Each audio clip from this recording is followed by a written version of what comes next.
Hi, అందరికీ నమస్తే. సృష్టిలో ప్రతి జీవి తనకు నచ్చిన పనిని చేస్తూ ఆనందించాలని అనుకుంటాయి. సో మనిషి కూడా అంతే. తను ఆనందంగా ఉండటానికి తనకి ఏ పని అయితే ఇష్టమో అవి చేస్తూ ఉంటారు.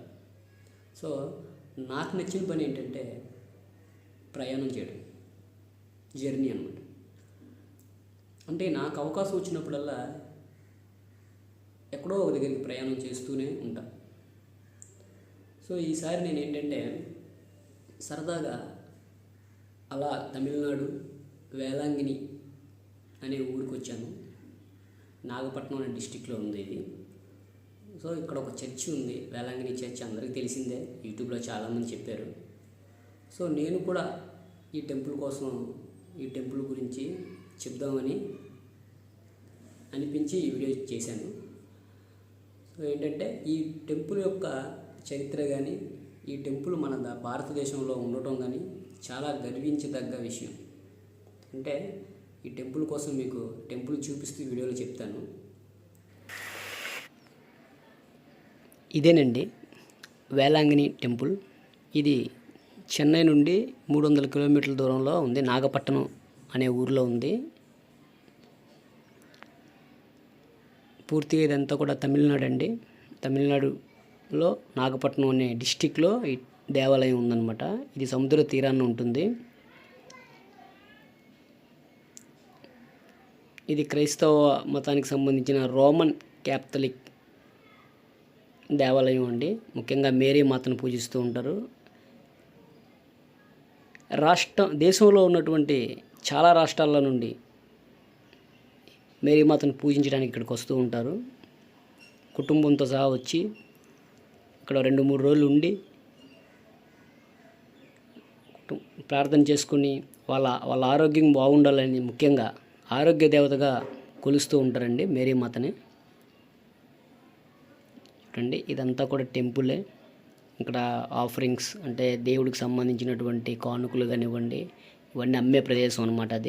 ఇది మెయిన్ చర్చ్ అనమాట. ఇది ముఖద్వారం, మెయిన్ చర్చ్. ఇలాంటి చర్చి దాదాపు ఇక్కడ ఒక 5-6 చర్చిలు ఉంటాయి. అందులో ఇది మెయిన్ అనమాట. అంటే 5-6 చర్చిలు అంటే వేరుగా కాదండి, ఒకే ప్రాంతంలో మొత్తం అంతా కూడా దీన్ని నిర్మించడం జరిగింది.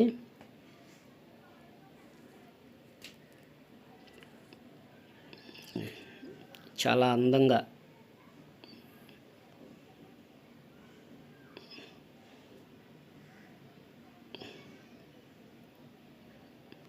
ఫారిన్ కంట్రీస్లో క్రిస్టియన్ టెంపుల్స్ ఎలా అయితే ఉంటాయో అదే విధంగా ఇక్కడ కట్టడం జరిగింది. ఇదిగోండి, ఇది మీరు చూస్తుంది భక్తులు ఉండటానికి కావలసినటువంటి రూమ్స్ అన్నమాట. అవన్నీ కూడా షాపులు. దేవాలయం రూమ్స్ ఇక్కడ చాలా తక్కువ ధరకే ఉంటుంది. మామూలు బయట అయితే చాలా ఎక్కువ ఛార్జ్ తీసుకుంటారు రూమ్స్కి, కానీ దేవాలయం రూమ్స్ చాలా ఎక్కువ. ఎంతమంది వచ్చినా సరే సరిపడేంత బిల్డింగ్స్ ఇక్కడ ఉన్నాయి. రూమ్స్ దొరకవు అన్న మాట ఇక్కడ ఉండదు అనమాట. ఎందుకంటే నేను చాలాసార్లు వెళ్ళాను కాబట్టి చెప్తున్నాను. ఇదిగోండి, ఇది ఒక చర్చ్, మూన్ స్టార్ చర్చ్ అని చెప్పి పేరు పెట్టడం జరిగింది దీనికి. చాలా ఇంకా వెళ్తే ప్రశాంతతకు మారుపేరు అన్నమాట. అంత అందంగా ఉంటుందండి. ఆధ్యాత్మికత అంటే ఇదేనేమో అనిపించేలా కట్టారు.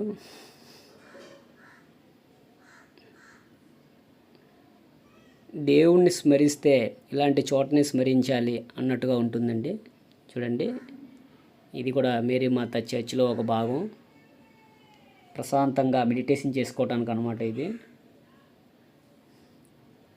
నేను కరెక్ట్గా క్రిస్మస్ రోజు వెళ్ళానండి. అందుకనే సాయంత్రం కొంచెం ఇక్కడ హంగామాగా దీపాలతో అందంగా చూపించడం అందంగా ఉంది. దగ్గర చూసారా, వాళ్ళందరూ కూడా అది ఒక బావి అండి. చరిత్రలో దీనికి ఒక రీజన్ ఉంది. ఇక్కడ ఒక చెరువు ఉండేదట ఇంతకుముందు. ఆ చెరువు మొత్తం కవర్ చేసి దేవాలయం కట్టడం వల్ల ఆ చెరువు స్థానంలో గుర్తుగా ఆ బావిని తవ్వి అలా ప్లేస్గా ఉంచారు. ఆ చెరువు దగ్గర నిజంగా మేరీమాత ఒక పర్సన్కి కనిపించడం జరిగింది. దానివల్ల గుర్తుగా చెరువుని కట్టి అందులో ఆ బావిలో చూసినట్లయితే మేరీమాత ప్రతిబింబం కనిపిస్తుందండి. అందుకని అక్కడ అందరూ అలా చూడడం జరిగింది. ఇదంతా కూడా గార్డెన్ అండి, అంతా ఫుల్ గార్డెన్. చాలా చాలా బ్యూటిఫుల్గా ఉంటుందన్నమాట చూడటానికి. సముద్రం పక్కన ఇంత విస్తీర్ణంతో ఇలాంటి చర్చి మన దేశంలో ఉండడం చాలా మంచి చెప్పుకోదగ్గ విషయం అన్నమాట. మన భారతదేశానికి ఒక మంచి పర్యాటక ప్రాంతంగా కూడా ఇది ఈరోజు ఎంతో అభివృద్ధిని తీసుకురావడం జరుగుతుంది తమిళనాడుకి రాష్ట్రానికి.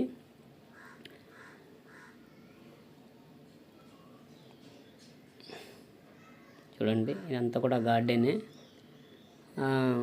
ఇందాక చెరువు అన్న దగ్గర అమ్మవారు మేరీమాత కనిపించారని చెప్పాను కదా ఒక వ్యక్తికి. అదేవిధంగా చరిత్రలో ఇప్పటి వరకు కూడా 3 సార్లు రియల్గా మేరీమాత కనిపించారంటండి ఇదే ప్లేస్లో 3 సార్లు.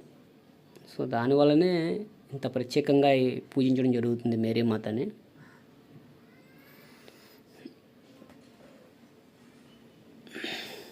ఇంకా ఇది చాలామంది అడుగుతున్నారండి, విశాఖపట్నం నుంచి ఎలా వెళ్ళాలని చెప్పి చాలామంది నన్ను అడిగారు. చాలా ఈజీ అండి.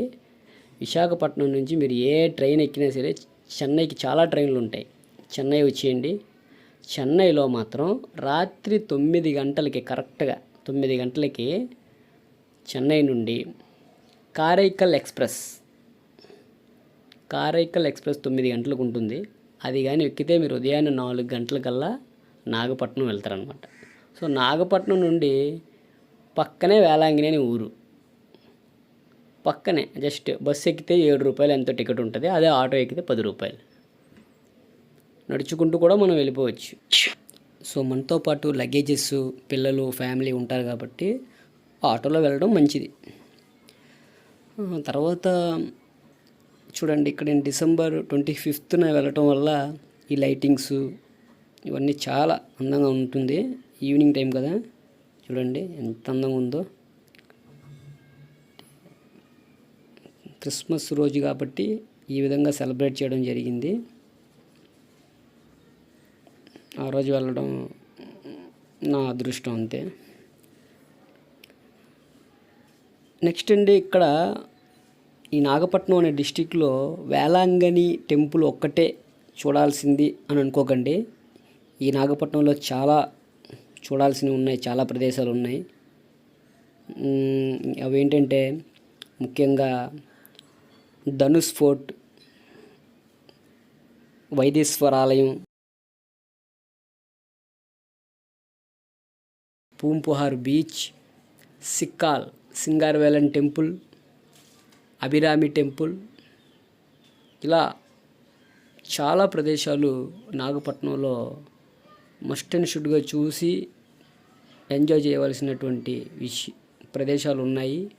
వాటి కోసం తెలుసుకోవాల్సిన అవసరం ఉంది. సో వీలైతే నెక్స్ట్ వీడియోలో వాటి కోసం కూడా చెప్పడానికి ట్రై చేస్తాను. Thank you friends.